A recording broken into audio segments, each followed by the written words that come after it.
Guys, good morning सभी को। आज मैं एचसीएफ और एलसीएम के अगली कड़ी में बहुत अच्छे क्वेश्चंस लाया हूं। ऐसे क्वेश्चन जो परीक्षाओं में बहुत कम आते हैं, लेकिन अगर ये क्वेश्चंस आते हैं तो अच्छे के होश उड़ा देते हैं। अक्सर ये टाइप के क्वेश्चंस कम दिखते हैं, लेकिन होते हैं बहुत ही इंपॉर्टेंट, और ऐसे क्वेश्चंस पे लोगों का ध्यान भी नहीं जाता। तो मैंने आपके लिए एचसीएफ और एलसीएफ के हर टाइप को कवर करना चाहा, इसलिए आज मैं अगली टाइप को आपके सामने लाया हूं, जिसे आप देखेंगे तो समझेंगे वास्तव में कुछ नया है। तो ये आपका क्वेश्चन क्या है, 0.6 पे बार और 0.45 पे बार का एलसीएम और एचसीएफ ज्ञात कीजिए। तो आपका क्या होगा, इसका क्या होगा इसमें, तो देखते हैं। 0.6 पे बार और 0.45 पे बार का एलसीएम। तो इसके पहले जब आप इसका एलसीएम निकालेंगे तो क्या करेंगे, जो संख्या पहले होती है उस संख्या में से, बार वाली संख्या में से उसके पहले वाली संख्या को माइनस करिए और जितनी संख्या पे बार लगा हो उतने बटे 9 कर दीजिए। तो क्या हो जाएगा आपका, 6 में से 0 करेंगे 6 ही आएगा, और बटे 9 करेंगे तो 6 बटे 9 हो जाएगा। इसको काट दीजिए, 3 दूनी 6 और 3 दूनी का 9। इस तरह से यहाँ पे 2 बटे 3 आया। और दूसरा क्वेश्चन क्या है, दूसरा नंबर क्या है आपका 45, बार 45 है तो 45 हो गया। 45 में उसके पहले वाली संख्या को घटाइए और जितनी संख्याओं पे बार लगा हो बताइए, और कितनी संख्याओं पे बार लगा हुआ है। आप देख रहे हैं कि 2 संख्याओं पे बार लगा हुआ है, इसलिए आप 2 बार 9 कर दीजिए। इसके बाद क्या मिलेगा आपको, 45 बटे 99 मिलेगा। तो क्या ये कर सकता है, किस संख्या से ये कर सकता है, बड़ी संख्या बताइए, 9 से कट सकता है। 9 5 45 और 9 11 में ये 11 हो गया, मतलब 5 बटे 11 आया। तो बता दीजिए इसका वैल्यू 2 बटे 3, इसका वैल्यू 5 बटे 11 हो गया। तो इस तरह से आप कह सकते हैं 2 बटे 3 और 5 बटे 11 का एलसीएम क्या होगा। एलसीएम निकालने के लिए ऊपर वाली अंशों का एलसीएम, हरों का एचसीएफ। तो बताइए 2 और 5 का एलसीएम क्या हो जाएगा, 10 हो जाएगा, और 3 और 11 का एचसीएफ क्या होगा। तो आप देख रहे हैं 2 और 5 का एलसीएम क्या होगा, 10 होगा, और 3 और 11 ये दोनों अभाज्य संख्याएं हैं और इनका एचसीएफ लेना रहता है तो 1 होगा, और इस तरह से ये 10 आ जाएगा। और आप कह सकते हो 0.6 पे बार और 0.45 पे बार का एलसीएम क्या हो जाएगा, 10, यही होगा। अगर मैं इसी का एचसीएफ बोल दूं, इसी का एचसीएफ निकालने को बोल दूं, तो आप कैसे निकालेंगे, बहुत आसान काम है, शायद आप लोग निकाल दीजिए। एचसीएफ इसका कैसे निकाला जाएगा, एचसीएफ निकालना रहता है, इसके लिए जो अंश होते हैं अंशों का आप एचसीएफ निकालिए और हरों का एलसीएम निकालिए। तो 2 और 5 अंश है, इनका आप क्या करेंगे, एचसीएफ निकालेंगे। तो 2 और 5 का एचसीएफ, ये 2 भी अभाज्य संख्या है और 5 भी अभाज्य संख्या ही है। तो ऐसे में आप इसका कॉमन गुणनखंड जो होगा 1 ही मिलेगा।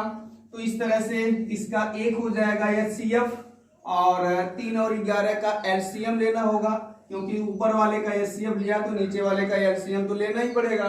तो 3 और 11 का एलसीएम क्या होगा, ये अभाज्य संख्याएं हैं, इनका गुणा करवा देंगे, गुणा करवा देने से हो जाएगा। इस तरह से आपको मिला 0.6 पे बार, 0.45 पे बार का एलसीएम 10 आया और एचसीएफ ये आया। इस तरह से ये पहला क्वेश्चन आपका कंप्लीट हो जाता है। इसके बाद ये दूसरा क्वेश्चन देखिए, 2.4 पे बार तथा 1.3 पे बार का एलसीएम और एचसीएफ ज्ञात करो। कैसे निकालेंगे, इसके लिए आप यही काम करेंगे, पहले पूरी संख्या लिख लीजिए। कितना है, 24 है ना, तो 24 लिख लीजिए। इसके बाद जैसा कि हम हमेशा किया करते थे, इसमें से पूरा लिखते थे। वैसे तो यहाँ 0 हुआ करता था, इसलिए यहाँ हमारी संख्या लिखना नहीं रहता था। वैसे हम पूरा ले लेंगे, 24 ले लिया, उसके बाद दशमलव के पहले वाली संख्या को माइनस कर दिया, जितना 9 है वो लिख दिया। एक ही बार लगा हुआ, एक 9 लग देंगे, तो ये आपका हो गया 22/9। इससे ज्यादा तो ये हल नहीं होने वाला, कटेगा नहीं। और ये दूसरी संख्या आपकी 13 हो गई है, 13 पूरा का पूरा होगा, और दशमलव के पहले 1 है तो 1 लिख दीजिए और अपान 9 कर दीजिए। तो इस तरह से क्या हो जाएगा, 12 हो जाएगा, 12/9। इसको काट दीजिए, 3 चौके 12 और 3 त्रिका 9, मतलब 4/3 आया। तो अब आप कह सकते हो 22/9 और 4/3 का एलसीएम क्या होगा। पहले तो एलसीएम ही निकालना है, तो एलसीएम क्या होगा, ऊपर वाले का एलसीएम ले लीजिए। 22 और 4 का एलसीएम क्या हो सकता है, तो 22 और 4 का एलसीएम आप देख लेंगे कितना होगा। 22 और 4 का वैसे एलसीएम आप निकालेंगे तो 44 आएगा। छोटी से छोटी संख्या जिसमें 22 और 4 दोनों को भाग जा सकता है वो होगा 44। और नीचे वाले का तो एलसीएम लेना होगा। 9 और 3 का एलसीएम क्या होगा, इनका एलसीएम आप जान रहे हैं, बड़ी से बड़ी संख्या जिसका दोनों में भाग जाए वही एचसीएफ होगा, तो वो संख्या होगी 3। इस तरह से एलसीएम इसका हो जाएगा ये 44/3।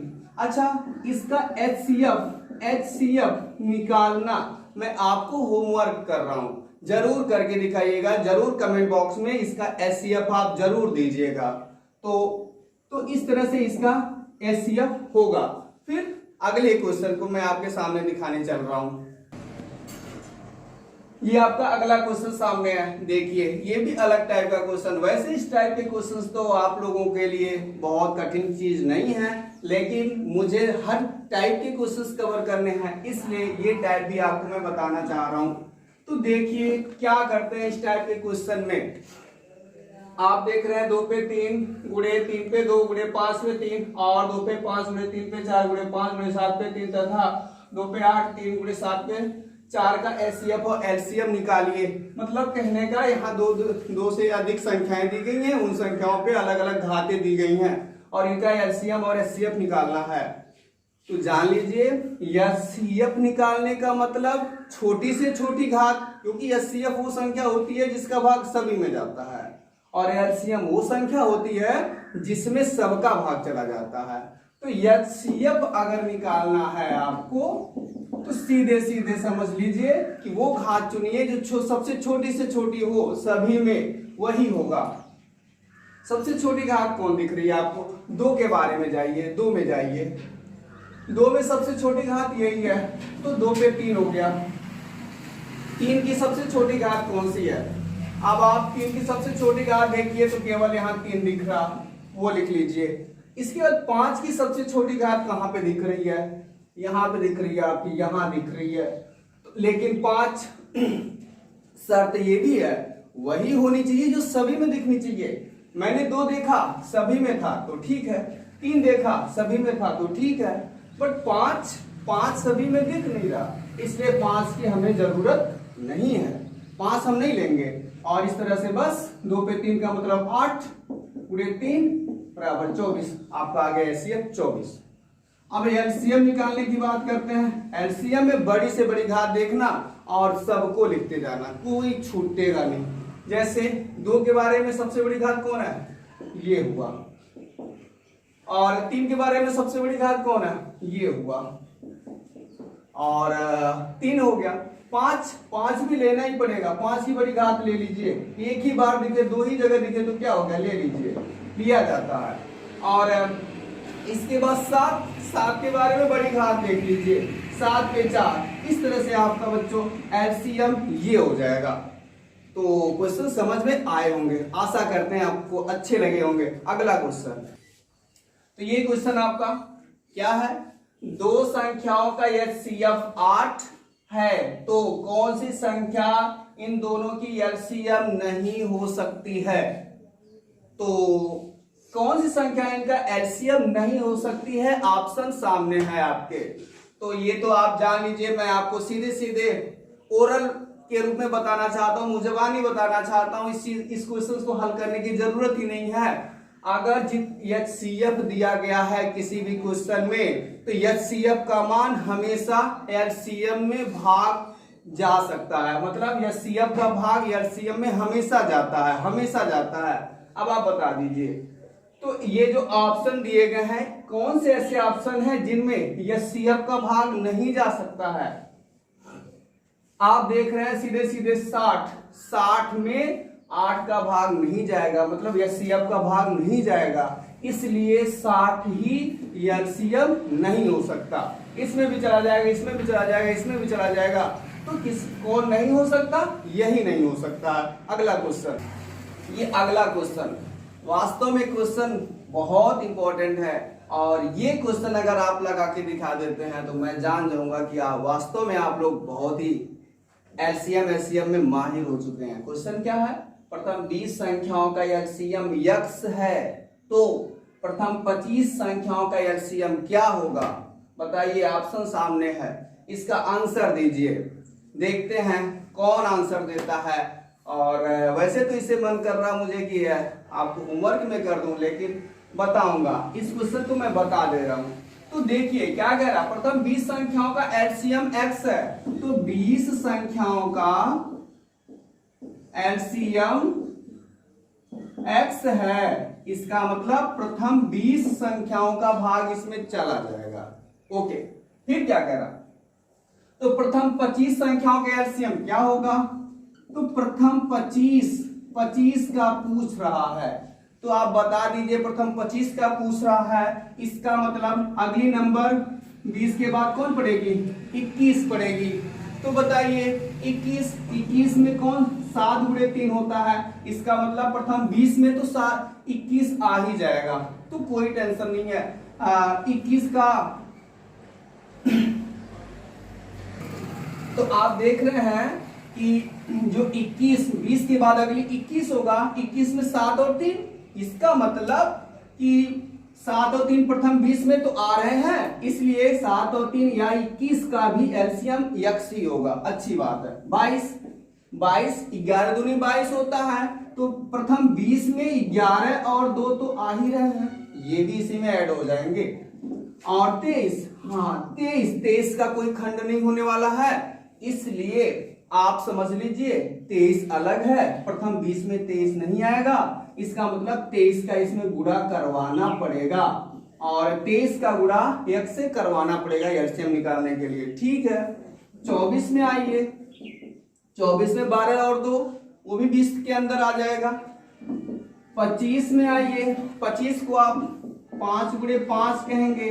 अच्छा, तो प्रथम 20 के अंदर एक बार तो 5 आ जाएगा, लेकिन ये 5 फिर भी बच जा रहा, तो इस 5 को भी यहाँ पे करना पड़ेगा, और इस तरह से 23 गुणे 5 गुणे x, 23 बचे 115x, इस तरह से इसका LCM आपका हो जाएगा 115x। है ना क्वेश्चन अच्छा? और आशा करते हैं ये क्वेश्चन आपको अच्छे लगे होंगे, और जरूर दोहराइएगा, बहुत अच्छे क्वेश्चन हैं। तो चैनल को लाइक करना, सब्सक्राइब करना, शेयर करना तो बनता ही है। धन्यवाद।